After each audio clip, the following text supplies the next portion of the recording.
سلام قدرمنو لیدونکو ډېره مننه زما مینه او درناوی ومنئ. د کورونا په تاثیر کې منځته راغلی چاپېریال دی او موږ د دوستانو د نږدې کتلو محروم یو. په دې خاطر د انسان د فعالیتونو په دوام کې د دې خاطر چې نه مو غوښتل دا فعالیتونه پاتې سي، د مناسبتي پروګرامونو اړوند نن د یو انګلیسي ټولنپوه د زیږېدو ورځ ده. که هر څو پروګرامونه کېدلی موږ د یادونه کوله د ده بحثونه په یو ډول په یو بهانه په همدې بهانه مو سره مطرح کول. د وخت په استفادې سره غواړو دا بحث دلته په ویډیویي بڼه وړاندې کړو او زه هیله من یم چې دا پروګرام تاسو ته ګټور واقع. نن د هربرت سپنسر په هکله تاسو سره خبرې کوم، انګلیسي ټولنپوه چې د ده افکار اټکل شوي دي چې د اجتماعي ډارونیزم اړوند ډېر نږدې دي، تمایل لري او یا مشهور شوي دي. په هر حال نن په دې آزاده هوا کې او خلاص فضا کې هڅه کوو چې په دوو برخو کې د سپنسر د تفکر او د هغه د اغیزو خبرې وکړو. د تفکر څه و، د نړۍ په رابطه، د ټولنې په رابطه، د وګړي په رابطه او څنګه کوم ډول قوانین د تشخیصول چې په نړۍ او په ژوند باندې حاکم دي او د تالیفات په اشارې سره دا خبرې کوو. د اغیزې په دویمه برخه کې چې څنګه یې د 19مې پیړۍ د دویمې نیمایي تر 20مې پیړۍ درېیمې لسیزې پورې مزل وکړ، بیا وغورځېد او له هغې وروسته بیا په ټول نړۍ کې بېلابېل پلویان پیدا کړل. ښه پیل د سپنسر د تفکر نه کوو. نن د دغه میاشتې میلادي میاشتې د اپریل د میاشتې 28مه ده او پوره 200 کاله مخکې په همدې ورځ سپنسر انګلستان کې زیږېدلی و. هلته د ټولنپوهنې په بحث کې د ټولنیزو علومو لپاره د روشونو د کارولو انتخاب دی. موږ کوم روش د ټولنې د پوهېدو لپاره کاروو؟ د ټولنپوهانو لپاره دا مهمه مسله ده او بېلابېل نظرونه په هکله شته. یو شمېر چې سپنسر هم په هماغو کې شامل دی باور لري چې ټولنیز علوم او طبیعي علوم سره ورته دي، د ټولنې قوانین او د طبیعت قوانین سره ورته دي. بناءً هغه روش چې موږ په ټوله کې د طبیعت لپاره کاروو په طبیعي او ساینسي علومو کې هماغه روش تجربي ډول د ټولنپوهنې لپاره او د ټولنیزو علومو لپاره هم کاروو. ځینې نور دې په وړاندې مقابل کې دي چې خپل استدلال لري چې نه، د ټولنیزو علومو روش کاملا بیل دی، یو ډول خاص عقلي دی، یو خاص ډول ذهني دی، یو خاص ډول ټولنیزو اړیکو او موقعیتونو پورې اړیکه ارتباط لري او سنجونې لري. په هر حال د تفاوت ته په کتو سره، د روشي تفاوت ته په کتو سره موږ په هسې یو تفکر نن غږیږو چې علاقه یې درلوده چې ټینګار وکړي د طبیعي علومو او ټولنیزو علومو ترمنځ ډېر توپیر نشته. توپیرونه یې هم که وي وروسته کې مشخص کوي چې دغه ځایو کې توپیر لري او دا موږ ته د روش ستونزه نه پیدا کوي او په لویه کې د معرفت او د زده کړې او د پوهې تصویر د طبیعي علومو او د ټولنیزو علومو سره ورته دی او د انسانانو او د ژوند مسئله او مسیر د طبیعت د توکو او د نورو موجوداتو د سرنوشت غوندې ورته مسیر دی. ښه پیل له دې کوو. ادعا پیل کې دا ده چې طبیعي وضعیت او طبیعي قوانین د ټولنې له قوانینو سره ورته دي یا لږ تر لږه په طبیعت باندې چې کوم ډول قانون حاکم دی، لوی قانون په ټوله کې، هغه په ټولنې باندې هم حاکم دی او ورته اغېزې لري. د دې لپاره بېلابېل جزئیات شته. کوم جزئیات؟ یو حرکت حاکم دی په طبیعت کې چې د کموالي نه ډېروالي خواته ځي. همیشه تکامل په داسې وضعیت سره ښکاره شوی دی چې کمیت اکثریت خواته راوړي او کمیت کې چې لاسوهنه کېږي د لږو نه توکي، انسانان، موجودات ټول د لږو نه زیات شوي دي او دا د تکامل قانون دی. دا حرکت د لږو نه ډېرو خواته دی، په ډېرو برخو کې ښکارېږي. موږ د زیاتوالي سره مخ یو د نړۍ په کچه، هغه په هره برخه کې د اشیاو، توکو، د انسانانو، د موجوداتو، د ټولو د طبیعت لوی قانون تکامل په زمانه کې یو دا دی، یا تکامل یو برخه دا دی، یو خاصیت دا دی. بل همدغه د تکامل حرکت بل خاصیت داسې لري چې د سادهګۍ نه پیچلتیا خواته دی. دا په طبیعت کې د طبیعي توکو او موجودیتونو چې د ترجمه شوې اصطلاح ده د موجودیتونو طبیعي موجودیتونو په رابطه هم شته دا حرکت هلته هم تعقیبېدلی شي لیدل کېږي او عین قاعده په ټولنه کې هم لیدل کېږي. ټولنه هم په تاریخي لحاظ باندې انساني ټولنې د سادهګۍ نه او د ډېر ساده ابتدایي وضعیت نه پیچلي وضعیت ته راغلي دي. نن موږ د ډېر پیچلې ټولنې سره مخ یو او دا د تکامل په نتیجه کې شوي دي د حرکت تر تاثیر لاندې. ټولنې بېلابېل ترکیبونه ځان ته اخلي او دا ترکیبونه هم په له ورته وضعیت نه ناورته وضعیت ته په تلو کې دي. هر څومره چې موږ تکامل ګورو تعقیبوي د ټولنو په ژوند کې او په مسیر کې له داسې وضعیته چې هلته سره ډېر د ورته کېدو په لوري ول ورو ورو دې ته ورغلي دي او وضعیت داسې شوی دی چې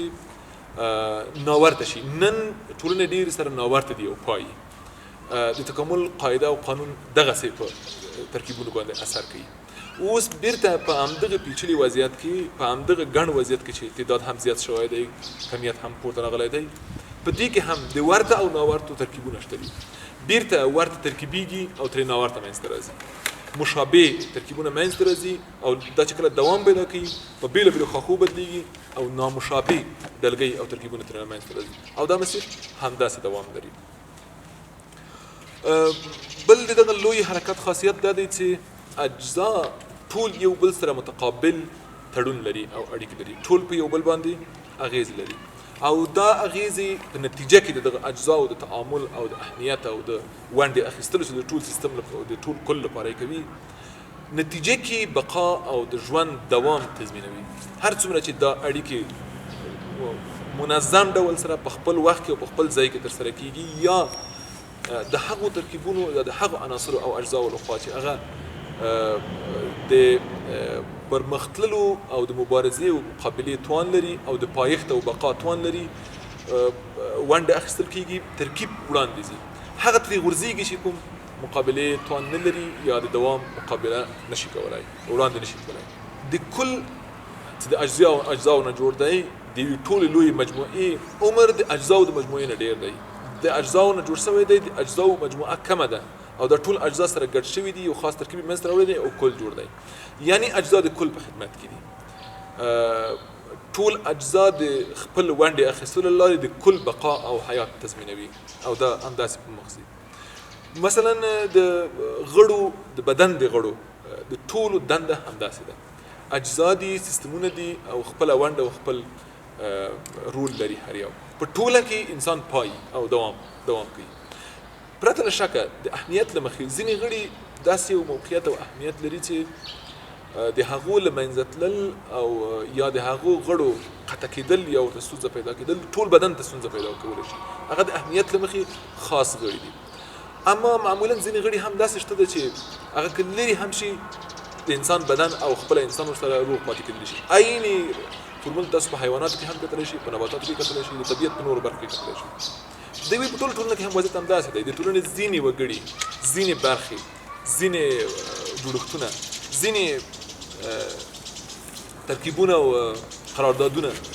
په ټولنه کې بالاخره هر عضو او هر غړی او هر جز شته دی. ځینې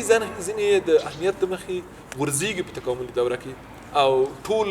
کل ته مشکل نه ایجادوي. اما ځینې چې مهم دي کولی شي ټولنه بدله کړي یو بل حالت یا یې مکمل له منځه یوسي چې د ده په استناد موږ ځینې ټولنې درلودلې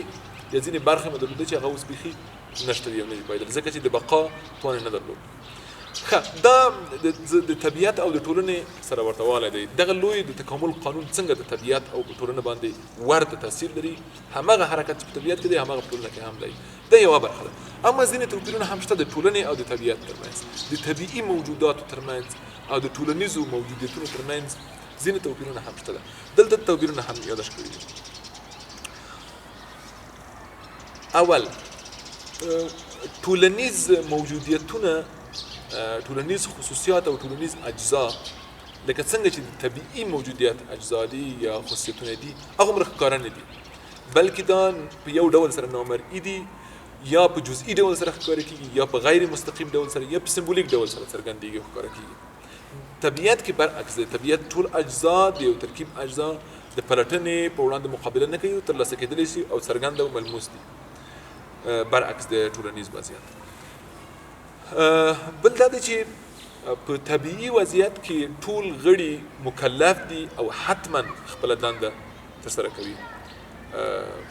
حتما یې ترسره کوي او یا کم یا زیات خو ولې ترسره کوي. اما په ټولنیزو قراردادونو کې په دې خاطر چې قرارداد په سر منځته راځي، د توافقاتو په سر منځته راځي ټولنې اعضا، دا پکې کېدای شي توپیر ولري، کېدای شي ټول غړي د ټولنې خپلې دندې ترسره نه کړي، بعضې غړي یې بېکاره وي، اضافه وي، بار وي په ټولنه باندې، چې دا په طبیعت کې داسې نه دي، د طبیعت او د ټولنې توپیر دی. بل دا دی چې حساسیتونه په طبیعي وضعیت کې یا په طبیعي جوړښت کې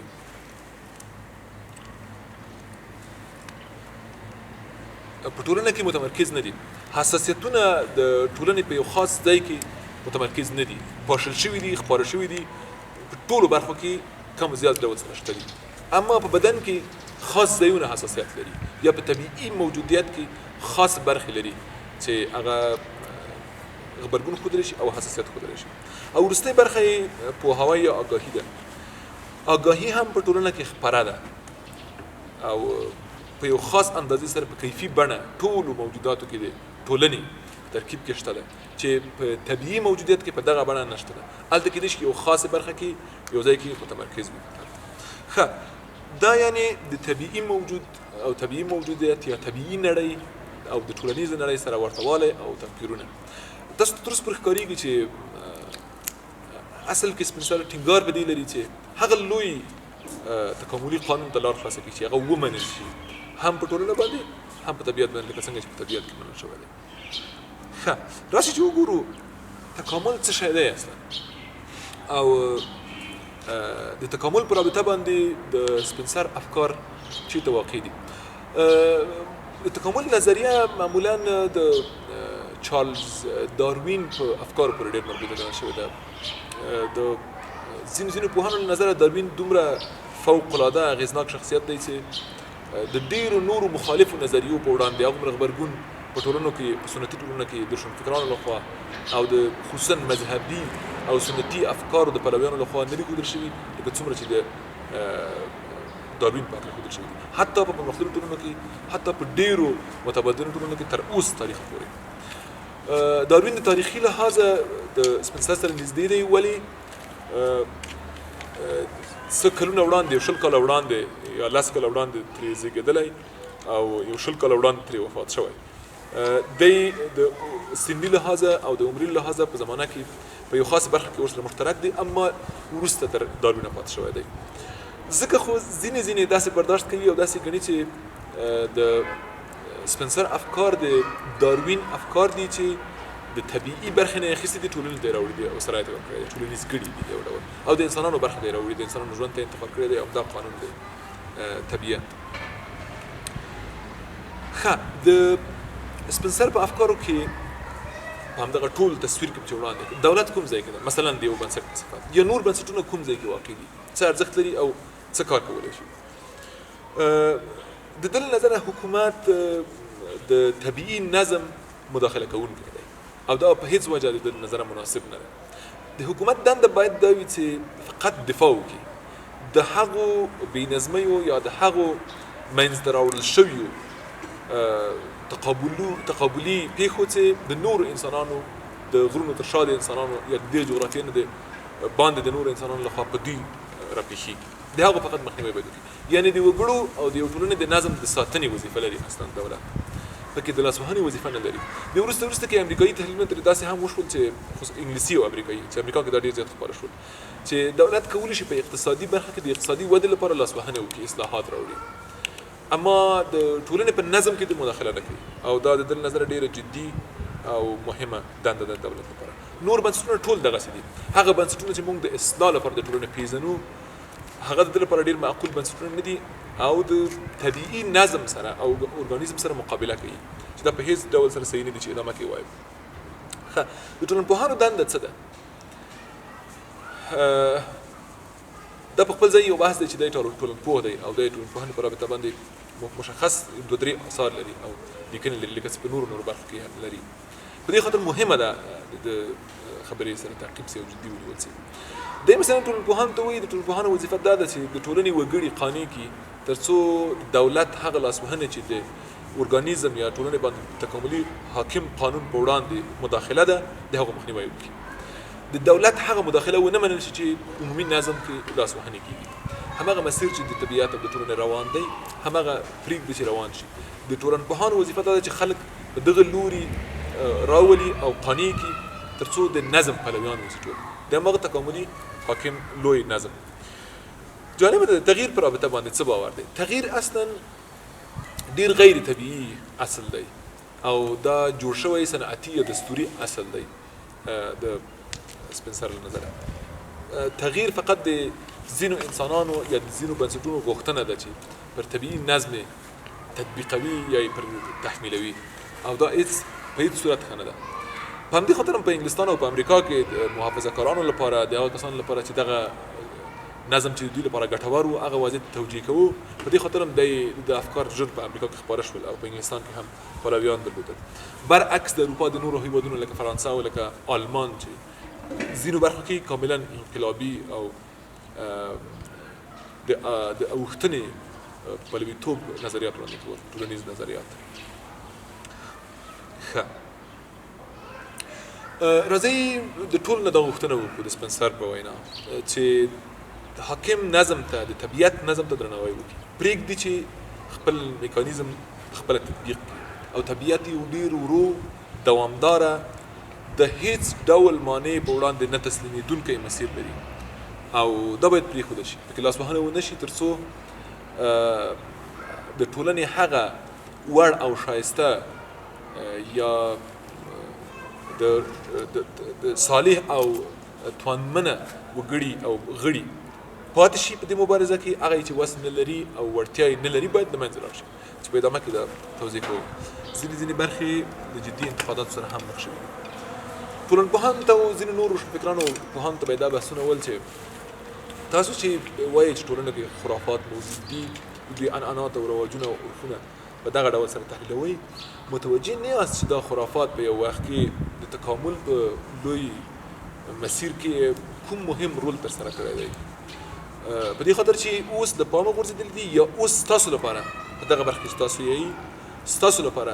کارکړنه نه لري، د هغوی لپاره چې دا خرافات مني کارکړنه لري، تاسو ته ډېر عجیبه ښکاري. پرېږدئ چې دا مسیر په خپله طی شي او تعقیب سي او ټولې برخې خپلې تاریخي مرحلې طی کړي. موږ نشو کولی دا تاریخي مرحلې په دې خاطر چې زموږ د عقل سره او زموږ سنجونو سره یا زموږ د خوښو سره برابر نه دي له پامه وغورځوو یا یې له منځه راوباسو او دا ستونزې راپېښولی شي. د هغو کسانو لپاره یو جالبه جمله ده پکې چې یو نظم ډېر بد ګڼي چې څنګه دغه بد نظم مثلا د منلو وړ و، څنګه دغه فلانی قانون د منلو وړ و، څنګه دا ډول بهیرونه هغه وخت کې د زغملو وړ و په تاریخ کې چې بیا د نیوکې لري. دی وایي چې تاسو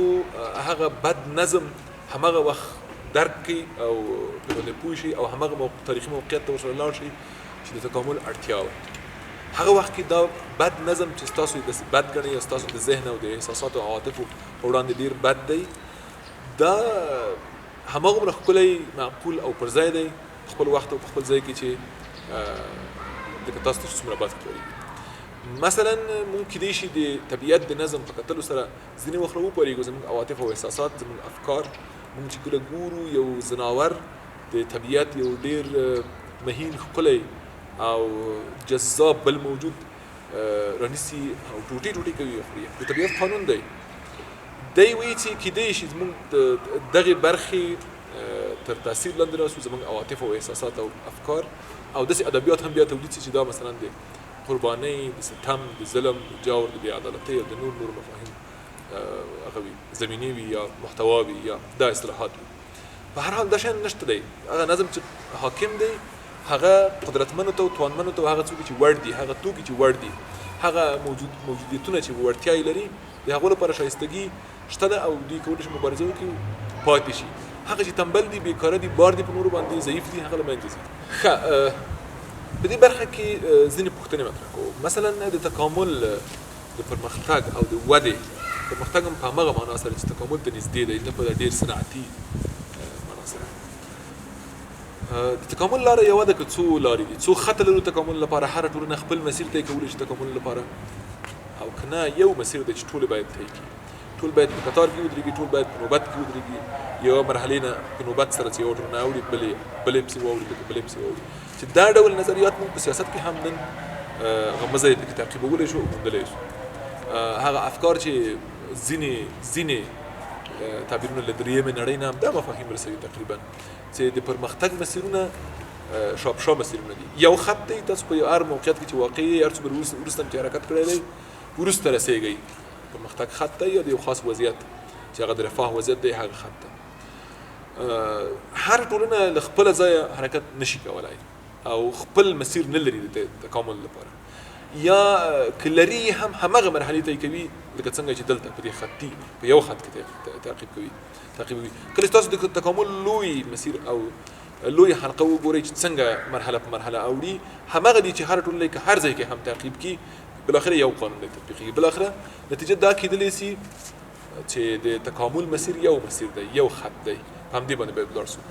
که هر څو د سپنسر په هکله باندې دا افکار بیرته د ده په ځینو د ده په استناد د ځینو نورو لیکنو کې رد شوي هم دی یا بل ډول تفسیر شوی هم ده اما دا د کله چې تکاملي نظریه مطرح کوو نو طبعا همدغه نتیجه ده ورسره تکامل لپاره نو چې دا ورسره په ابتدایي ډول سره راځي ښه د تکامل خط چې دی دا نه لنډېږي نه ترې خیز وهل کېږي په دې ډول سره یو مرحله قطع شي یا پرې شي بلې مرحلې ته مستقیما ورشو نه د دې چاره لري چې موږ پکې کومه دوکه وکړو تر څو د مثلا د 15مې پیړۍ یو وار 19مې پیړۍ ته راشو د دل نظره وضعیت داسې دی پرېږدي چې ټولې ټولنې خپلې خامې برخې په هغه مرحلو کې طی کړي تر څو چې پخې شي دا د طی کولو له لارې د تاریخ د تجربه کولو له لارې د درد او زغم او بېوسیو د هغه ټولو تکلیفونه چې په تکامل کې شته د هغو د زغم له لارې د منلو له لارې تاریخ جوړیږي او انسانان وده کوي ټولنې تکامل پیدا کوي یعنی داسې برداشت کولی شو که تاسو یو ټولنه د یو ځای مستقیم د یو توکي په صفت راواخلئ بل ځای کې کېږدئ چې د تکامل لنډ کړي ورته د دل نظره دا نتیجه نه ورکوي او بیرته همغه خامیانې چې په دغه مسیر کې باید دی طی کړې وي او پوښ شوی ورسره دا نظم یا دا ټولنه ورسره پخه شوې وای هغه بیرته پکې پاتې ده او هغه خامۍ پکې شته دي ښه یو شی چې د سپنسر د افکارو په رابطه بیا هم د تأمل وړ ده د ده وګړیتوب یا د فردي وضعیت پلویتوب دی د وګړي پلویتوب کوي کاملا فردګرا دی او په دې باندې ډېر ټینګار کړی دی د لیکنو په بېلابېلو برخو کې راځي د لیکنو روحیه یې معمولا همداسې ده ځینو پوښتنه دا کړې ده چې فکر کوم ډېره معقوله پوښتنه هم داسې څنګه د تاسو د حاکم تکاملي ارګانیزم چې تاسو یې قانون ګڼئ د هغې په وړاندې بیا افراد د اجزاو د عناصرو په توګه مستقل ګڼئ او څنګه دا نظریه خپل منځ کې تقابل درلودلی شي څنګه به حلولی شي چې زه فکر کوم د لویس کوزر په وینا یا د ځینو نورو شرحه کوونکو په وینا دا یو ځای کې د هڅه کړې چې حل کړي اما تر پایه پورې نه ده ورته حل شوې د دې نظریې د مقبولیت یوه برخه هم همدغه د فردګرایۍ مسله ده په انګلستان کې هم په امریکا کې هم چې دا روحیه منل شوې ده په دې خاطر منل شوې ده چې دا د افرادو د فردي ودې سره ستونزه نه درلوده ټولنه یې اصل نه ګڼله فرد یې اصل ګڼه چې خپل ځای کې وروسته کې توضیح کوم چې د اګوست کونت د نظریاتو سره نږدې کېږي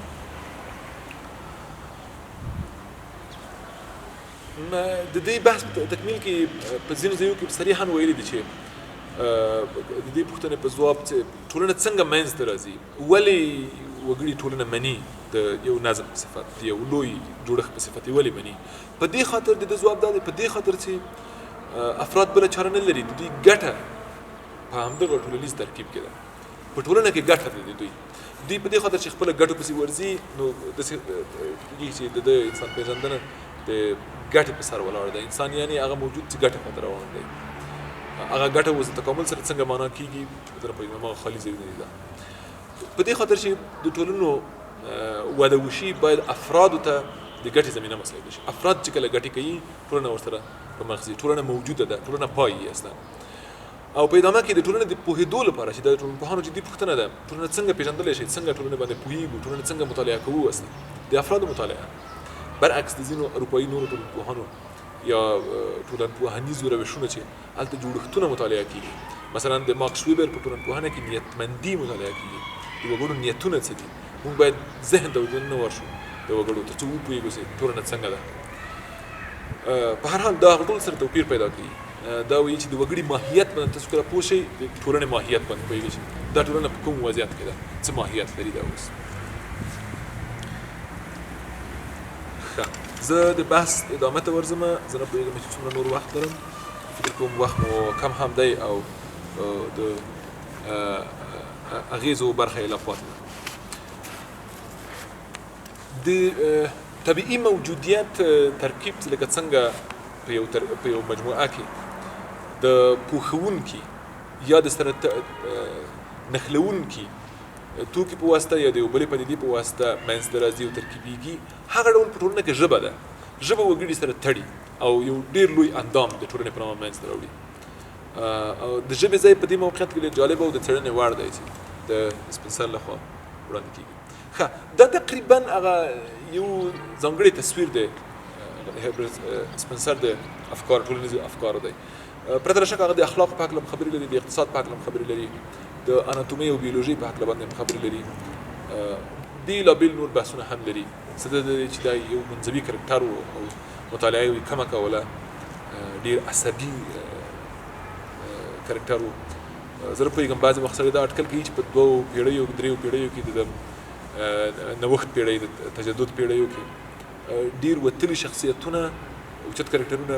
دومره فشار لاندې دي چې هغه عصبي معرفي شوي دي یا واقعا عصبي دي دا ستونزې لري له ځان سره دی ټول عمر کې یوازې هم پاتې شوی دی او د خپلو بحثونو ډېر سخت پلوی هم پاتې شوی دی ښه دې افکارو کومې اغېزې درلودې اول خو په انګلستان کې چې دی د افکار مطرح کوي د 19مې پیړۍ په اولې لسیزه کې په اولې نیمایي کې په 3مه او 4مه لسیزه کې 5مه لسیزه کې مطرح کوي او په اولو کې پلویان پیدا کوي دی په انګلستان کې خپل مخاطبین لري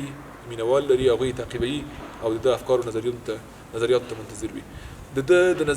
نظریاتو د خپرېدو یو لامل په انګلستان کې دا هم ګڼلی چې هغه وخت کې یو ټولنیزه تاریخي پراخه نظریه نه وه او په هغه خاطر هم د نظریاتو خپراوی ډېر وشو او پلویتوب ډېر وشو تر دې مهمه دا وي چې د انګلستان عمومي وضعیت د دې ایجاب کوو چې هغه حاکم نظم چې د یو شمېر کسانو یا د یوې طبقې په ګټه و په مارکسیستي تحلیل کې هغوی هڅه کوله چې د دغسې نظریاتو پخلی ډېر وکړي او دا ومني خپاره یې کړي پلویتوب یې وکړي او ملاتړ یې وشي یا عموما عمومي روحیه د خلکو به داسې وه چې د تغییر ډېر طرفداران نه وو هماغه شته وضعیت منه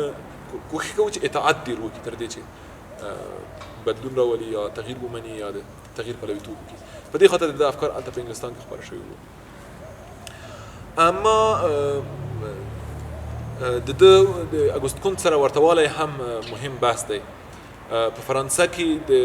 اګوست کونت پیلني نظریات په همدغه تاریخ کې په همدغه لسیزه کې په همدغه کلونو کې سره شوي دي ډېر ورته والی سره لري هغه هم محافظه کار روحیه لري همدغه ډول افکار مطرح کوي پرته له دې چې هغه تکامل په دغه معنا سره مطرح کوي هغه د تاریخ 3 مرحلې د بشر لپاره ګوري او هغه ډېرې ذهني مرحلې دي او فقط د ټولنو په ذهن کې تغییر راځي رباني یا خدایي مرحله فلسفي مرحله او وروسته اثباتي یا علمي مرحله اما دغه ځایو کې د تفاوت لري ورسره خو ورته ځایونه هم لري مثلا د تفاوت عمده ټکی اساسي ټکی د تفاوت دا دی چې اګوست کونت فرد ته هیڅ پام نه کوي بس ټولنې ته پام کوي فقط او فقط د دغه نظره واړه واحدونه د ټولنې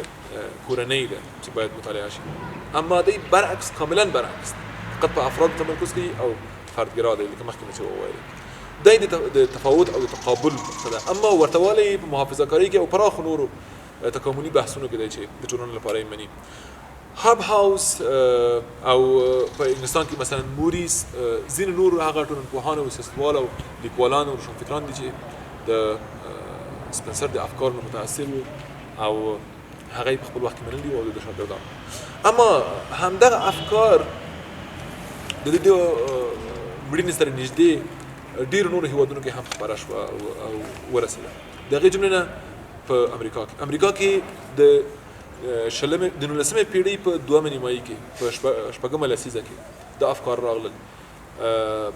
امریکا کې ځینو ټولنپوهانو د پایله د چې بېلابېل دلایل ورته وایي چې د سپین سر د افکارو سره اشنا شول. د دې لپاره بېلابېل دلایل شته ده او دا یې واخیستل، ویې زغمل، خپاره یې کړل، ویې ژباړل، دیالکت ته لګئ، بحثونو ته وړاندې کړل، باندې بحثونه وکړي. ښه هغه دلایل هم دلته شته. امریکایي لیبرالیستي روحیه او د لیبرالیزم په پلویتوب کې جوړه شوې منځته راغلې محتوا چې د روشنفکرانو له خوا وړاندې کېده، په هغه کې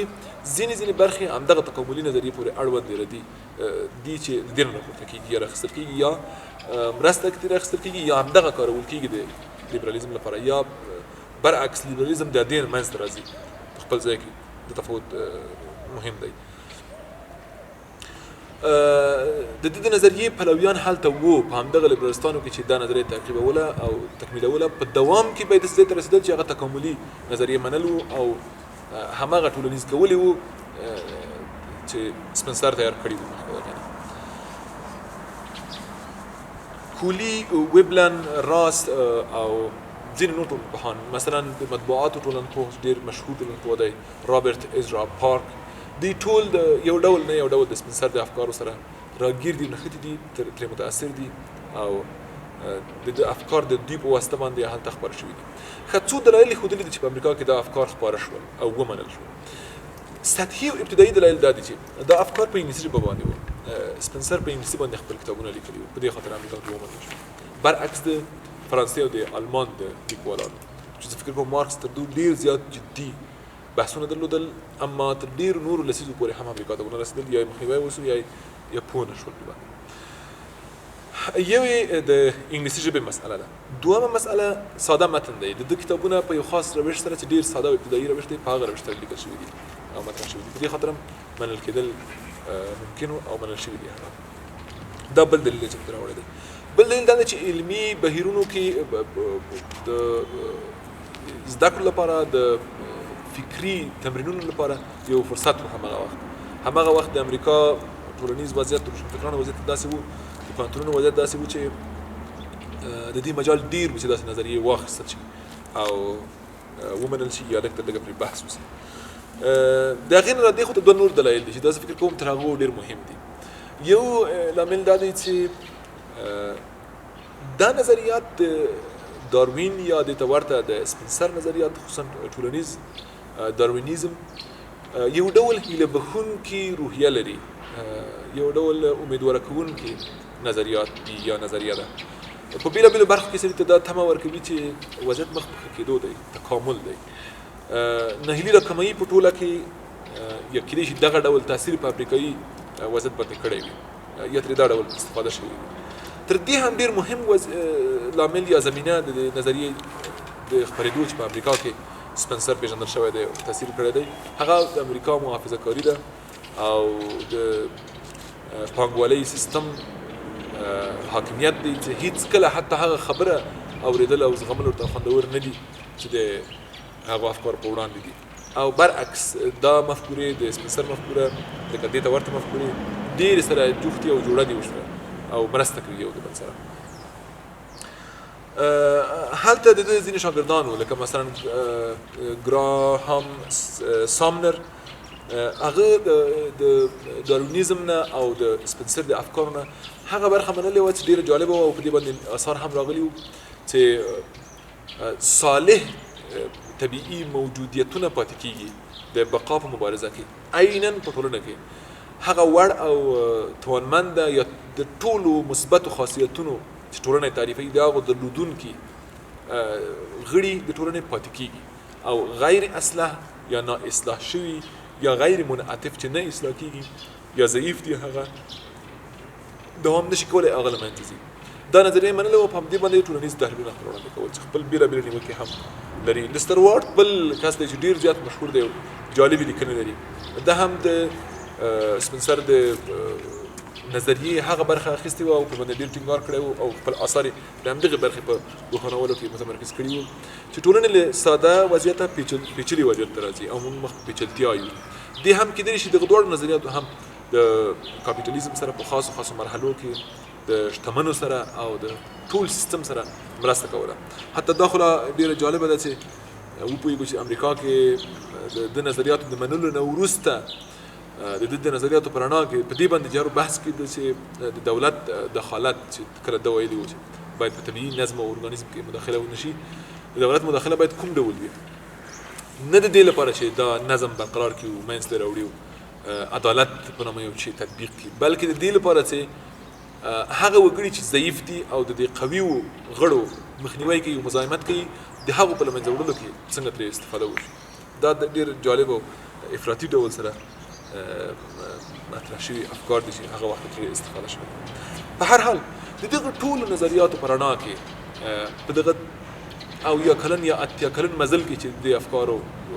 اروپا نه تر امریکا پورې وکړل، په دوی کې هغه شی چې روښانه کېدل هغه دا و چې مبارزه د طبیعت یوه برخه ده، یو قانون دی او باید وي، پلویتوب باید وکړو، تاوتریخوالی ورسره په همدې نتیجه کې اخیستل کېږي چې باید وي، ځکه د تاوتریخوالي په نتیجه کې دغه اصلا د تاوتریخوالي منځته راتلل او منطق او زمینه او بهیر ټول تکامل بهیر دی. هغه څوک پکې پایي چې هغه قدرتمند دی او وړتیا یې لري، هغه څوک پکې له منځه ځي چې هغه باید له منځه راشي. دوی په اصطلاح معنا یې دغه کېږي. دا ډول روحیه منځته راغله، قوانین همدغسې ممکن او ځینې افکار همدغسې د همدې روحیې تر تاثیر لاندې منځته راغلي دي. جنجالونه وزغمل شي، باید جګړه باید د طبیعي برخې د ټولنې د طبیعي برخې یا د طبیعت د واقعیتونو او د قانونو یوه برخه په توګه باندې وګڼل شي. دې ته نو ډېر هغه کسان تر اوسه پورې هم کمپاین کولی شي چې هغوی ګټې په شته وضعیت کې دي، هغه کسان چې لاندې دي، محکوم دي، غورځېدلي دي او تر فشار لاندې دي یا په یو ډول سره محکوم او مظلوم او محروم دي، د دوی بله چاره نشته، دوی باید ومني چې ضعیف دي، دوی باید د طبیعت حکم له منځه ولاړ شي او دا باید وزغمل شي. همدا طبیعت قانون دی، د قوي او د اکثریت لپاره شته دی چې موږ دغه مزي او دغه لارې کولی شو حتی په نړیوالو جګړو کې هم وګورو. په دوو لویو نړیوالو جګړو کې چې په شلمې پېړۍ کې وشول، شدیداً د همدغو نظریاتو مسیر تعقیبېدلی شي او ترلاسه کېدلی شي، په ګوته کېدلی شي چې کوم ځایونه د څه لپاره غوښتل کېدل. د هټلر بېلګه فوق العاده څرګنده ده او هېڅ اړخ ویل د ضرورت نه لري، بیخي معلوم دی. د بقا قانون دا دی چې غړي باید سره ونښلي، همغه چې وړ دي هغه باید پاتې شي، هغه چې وړ نه دي هغه باید له منځه لاړ شي. دا د بقا قانون دی، باید موږ ورته زمینه مساعده کړو. د خپل په وینا ولې موږ هغه قوانینو کې لاسوهنې وکړو، هغو نظمونو کې لاسوهنې وکړو چې په نتیجه کې د راتلونکو نسلونو لپاره تنبل، بیکاره، اضافه او فقط مصرفوونکي او هیڅ ډول مسؤلیت نه اخیستونکي غړي زیات کړو، بلکې برعکس پرېږدو چې دوی له منځه لاړ شي. هماغه د ټولنې وړ، توانمنده، پیاوړي او ځانګړي پاتې شي، لکه څنګه چې طبیعت قانون ده پاتې کېږي،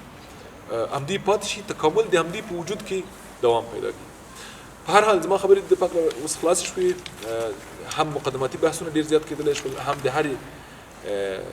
دغه نظریې په هرې برخه کې جزئی موارد باندې ډیر بحث کېدلی شو، هم په نقدونو او په پایله کې په راټولېدنه باندې ډیر بحث کېدلی شي. زما لپاره مجال اوس همدومره و، هم د وخت له اړخه، هم زما د یادښتونو له مخې دا بحث په همدغه ډول سره چې څومره زه پوه شوی یم وړاندې مو کړو. سپنسر 200 کاله مخکې پیدا شوی او د خپل ځان یې دغه ډول مفکورې په دغه ډول وضعیت کې پرېښودې. کېدلی شي د ډیرو ناعدالتیو، نابرابریو په منځته راوړلو، منځته راتلو او ملاتړ کې دغه ډول مفکورو مثبت رول درلودلی د شلمې پېړۍ په جګړو کې، او له هغې را دې خوا ته د ډېرو نورو هغو کسانو لپاره چې د ستم پلویان دي، د خپل د ګټې په پلویتوب کې د دوی لپاره همدغه نظریات زمینه مساعده کړي، منطق ورکړي، تقویه کړي، او حتی لا هم دا نشو ویلی چې کېدای شي دا نظریات په خپل ځای کې سم وي یا د ځینو منطقونو عقلانیتونو سره برابر وي. د تاسو ډېره مننه کوم.